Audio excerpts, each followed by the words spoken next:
મહાભ્રષ્ટ TPO સાગઠિયાની કાળી કમાણીમાંથી ઊભી કરેલી વધુ એક મિલકતનો ખુલાસો થયો છે।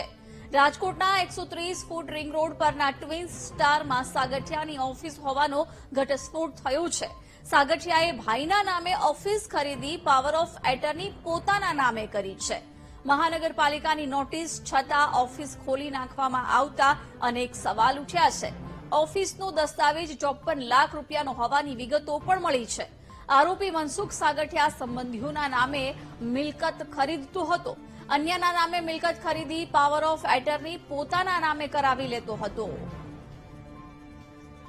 વિગતો સાથે સંવાદદાતા ભાવેશ જોડાયા છે। ભાવેશ, સાગઠિયાને લઈને વધુ એક ખુલાસો, અન્યના નામે પ્રોપર્ટી લઈ પોતાના નામે પાવર ઓફ એટર્ની કરી દેતો હતો, શું વધુ વિગતો આ અંગે મળી રહી છે? જિજ્ઞાસા, જે પ્રમાણે હવે આ સમગ્ર અગ્નિકાંડમાં 27 જેટલા લોકોના મોત થયા છે, ત્યારે આ મામલે પોલીસે તપાસનો ધમધમાટ શરૂ કર્યો છે। બીજી તરફ વીટીવી પાસે એક મહત્વના દસ્તાવેજો સામે આવ્યા છે।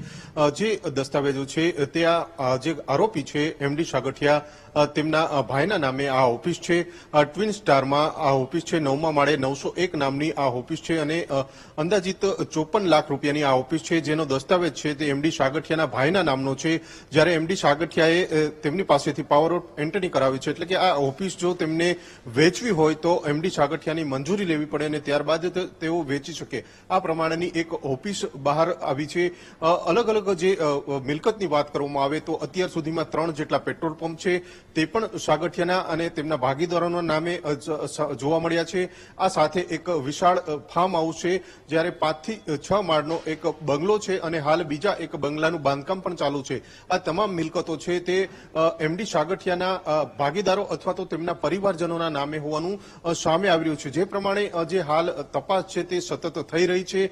એસીબીએ આ સમગ્ર મામલે પણ તપાસનો ધમધમાટ શરૂ કર્યો છે। આ તમામ મિલકતોને આધારે પણ એસીબીએ તપાસ કરી હતી, જ્યારે એમડી સાગઠિયાની જે ટાઉન પ્લાનિંગ ઓફિસમાં તેઓ બેસતા હતા કોર્પોરેશન ખાતે, ત્યાં પણ તપાસ હાથ ધરવામાં આવી હતી।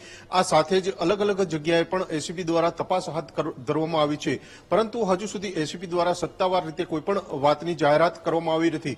જ્યારે જે ઓફિસ છે સાગઠિયાની, તેના દસ્તાવેજો, મહત્વના દસ્તાવેજો છે તે હાલ મીડિયામાં સામે આવ્યા છે, જેમાં સ્પષ્ટપણે સાગઠિયાના ભાઈના નામે આ ઓફિસ હોવાનું ખુલ્યું છે। 54 લાખ રૂપિયાની આ ઓફિસ હતી અને હવે આ ઓફિસ છે તેને કોર્પોરેશન દ્વારા પણ સીલ કરવામાં આવ્યું છે, કારણ કે આ ઓફિસનો જે વેરો છે તે ભરવામાં નહોતો આવ્યો અને તેને સીલ કરવામાં આવ્યું હતું। જ્યારે આ 54 લાખની ઓફિસ છે તે 75,000ના માત્ર મામૂલી જે પગારદાર છે તેમના દ્વારા 54 લાખની ઓફિસ કયા પ્રકારે લેવામાં આવી છે તેને લઈને પણ હવે તપાસ તેજ બનાવવામાં આવશે।